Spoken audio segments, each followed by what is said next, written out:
मंत्री के द्वारा जो आदेश संचालित किया गया है कि ग्रामीण चिकित्सकों पर छापेमारी करके उनको तत्काल जेल भेजा जाए। इसी क्रम में हम सबका बैठक है। बैठक का मुख्य बिंदु है कि हमारे चिकित्सक कोरोना काल में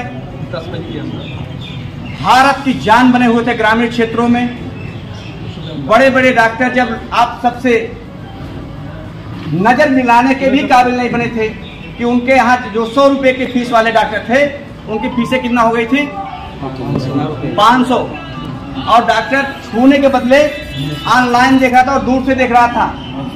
उस समय आप लोगों ने अपने जान की परवाह किए बगैर भारत के ग्रामीण जनता की जान को बचाया, और उस दौर को सरकारें भूल करके आपके ऊपर छापेमारी कार्यक्रम चलाए। इससे निपटने के लिए हम लोग यहाँ एकत्रित हुए हैं। इस पे हम लोगों का विचार होगा, मंत्रणा होगा कि सरकार के इस कठोर निर्णय का हम जवाब उन्हीं की भाषा में देंगे या उससे बढ़ के। साथियों, हमारे जो ग्रामीण चिकित्सक हैं इस सदैव सरकार से कदम मिलाकर के चलते हैं। एक समय था जब हम लोगों को झोला छाप नाम से प्रस्तुत किया गया था समाज में। वो दौर था आजादी के पहले का, जब हमारे ग्रामीण चिकित्सक गांव में रहते थे और कोई कक्षा 1 पढ़ा होता था, कोई कक्षा 2 पढ़ा होता था।